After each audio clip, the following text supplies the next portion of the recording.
It is a crippling and mysterious disease that makes everyday life a minefield for some 5 million Americans. OCD, or obsessive-compulsive disorder. And one of those people is superstar comedian Howie Mandel.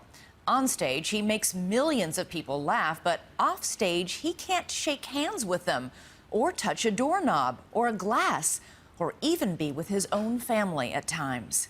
Here's David Muir. It's 7 o'clock in the morning, and Howie Mandel arrives at the set of Deal or No Deal. First trick of the day. Almost immediately, glimpses of the Howie Mandel that he's kept secret for most of his career. Handrails are my enemy. I never go near a handrail. I won't open those things. I would never serve myself. I wouldn't touch this because a lot of people have touched that. This is actually my nightmare. Mandel has obsessive-compulsive disorder, OCD. I love this. Every door should just push out. His obsession, germs, an obsession made famous with his trademark fist bump. And what's the difference between shaking the hand and the fist bump? In my mind, this is a petri dish. Otherwise, I would spend the day as I have in the past in my life in the men's room, rubbing and scrubbing and scalding. But as we were about to learn, Howie Mandel's OCD goes far beyond that fist bump. Off stage, it is all-consuming. Oh, look, everything's brand new each day. That's normally how a workstation looks. Look at my stuff. It's all brand new, not touched. Even Mandel's trademark bald head is this way by choice. This feels so streamlined and so clean. You know, it just feels cleaner. Not even 8:30 in the morning, and we've barely scratched the surface. Mandel has written a new book called Here's the Deal, Don't Touch Me, revealing his at times crippling struggle with OCD. It's uncomfortable, and it's hard, and it's somewhat embarrassing. There were many times when I wanted to back out. I'm not somebody who sits down with strangers as I sit here. We go way back. But it's not only you, it's them. Mandel's fans would never know just how deep it goes. Until now, the audience had only heard this. Howie Mandel does not shake hands, okay? Howie You Mandel either does not knuckle shake him, you can hug him. You can knuckle him, you just can't shake his hands. Backstage, it's the rush to the set. Come on. Howie Mandel has been on stage for 30 years now, first making his mark as a manic young comic from Toronto. What? There would be more than 20 appearances on The Tonight Show with Johnny Carson. I've been carrying this for about 2 months now. It's a lucky rabbi's foot.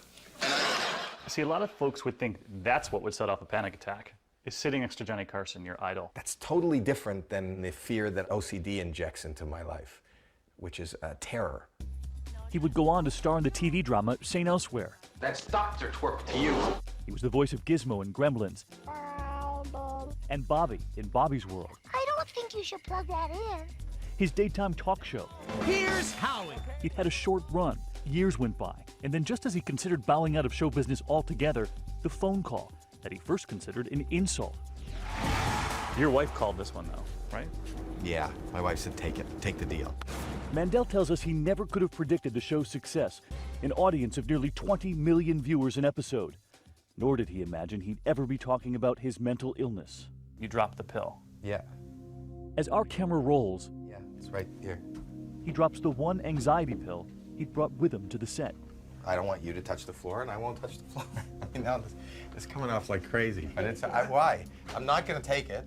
To this day, Mandel is in therapy and on medication for the anxiety that comes with his OCD. He won't say which kind because he knows the millions of adults suffering from OCD are also looking for a cure-all. For him, this latest medication came after working with his own doctor and therapist. But you only brought one pill from the hotel. Yeah. So that means you'll go without it rather than have the one pill that you have. Right. This is precisely the kind of moment Howie Mandel kept secret for so many years, until he let it slip, his battle against OCD on The Howard Stern Show. You know, I've got a germ fetish. What is your big fear? You're going to get disease? You're going to get sick? Yeah. Did you want to take it back immediately? It was devastating to me. You know, I was incredibly embarrassed, and I thought I had humiliated my family, and I thought that this is going to be the end of my career because people are going to know that I do have mental health issues. It was like, what have I just done? What did I do? What did I do? It wasn't funny. It wasn't funny, but it was real. And like the 40 million American adults who suffer from anxiety disorders, Mandel's began when he was just a child. he remembers as far back as 6 years old. They would make fun of me because I couldn't tie my shoes. Well, I could, but I didn't want to touch it. But I don't want to say I'm afraid to touch it because it's dirty, so I didn't. The battle in his mind was constant. I had like a fight going on inside. Like I got to wash my hands, or I feel filthy, or I haven't spent enough time in the shower, or there's something still crawling on me. There wasn't really a point in living anymore. Mandel is aware of the children we've reported on here after documenting their struggle with OCD for more than a year. Their own fears of germs had become debilitating. Like Bridget, afraid of germs from her own family, unable to sit on the same couch as her mother. No, don't. Okay. There was Michelle, who spent hours in her shower under the scalding water. I pulled her out of the shower and she just sat on the floor and rocked and crying.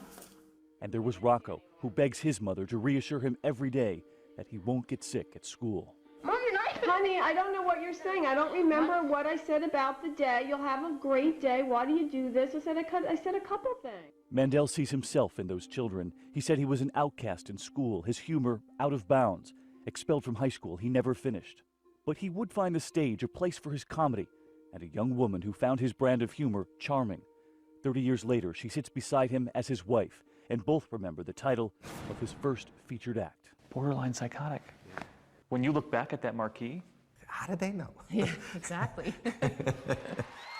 do you remember the first time you saw the rubber glove? Yes. I thought he was nuts. But I thought it was hysterical. But even then, the rubber gloves were no joke, carrying them for more than his act. And you knew that at the time. We didn't know it was OCD then, but I did know that he took a lot of showers. He had certain rituals that he did, but I didn't know what it was. She also didn't know it would get worse. In describing what life is like, Mandel pointed us to the movie The Aviator. Remembering the portrayal of Howard Hughes, he said, there were striking similarities. At the end, he ends up naked in a room locked away, urinating into a bottle, and he doesn't want to face the world. And I said, there are times, and I'm not exaggerating, when I'm that close to that. How many times do you think have you been that close to that scene, kind of trapped in a room? There's a couple times, moments in a month, when it's just hard, to go out or face anything. A couple of times a month, paralyzed by his fears, and we wondered, how was he able to be a father? How did you raise 3 children? That was tough. The kids, when they were crawling on the floor, everything, it was so hard for him. And there was this, a second house built in the backyard for Mandel to escape the germs of his own family. A solitary place where only Howie Mandel would go.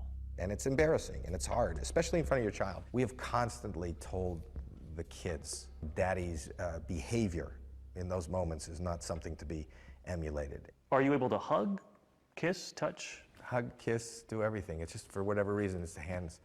It's the hands. I mean, if somebody's sick, I'll leave the room. Even the kids, if the kids are sick. Yeah, well, if the kids are sick, I'll put on a mask. If my wife's sick, I won't sleep in the same room, and I don't eat in the same room. I care for them, and I'll be there, but it's You'll hard. be there down the hall. Down the hall. You wonder if the kids thought you were a surgeon at one point. Right. I think I was being somewhat, trying to be a little bit entertaining. But there aren't many dads who walk around the house with masks. But you know what? The truth of the matter is, whoever your dad is or whoever your family is, that's your norm. As parents, they chronicled the family trips, but the whole story was never captured on video. Look over here, Jackie. My daughter was a teenager, and she crossed her leg, and the bottom of her shoe touched his leg. And we were like halfway to the airport. And he started saying, you got to take me home, because that was on the floor, and the floor is dirty, and it touched his pants, and think about the germs on his leg.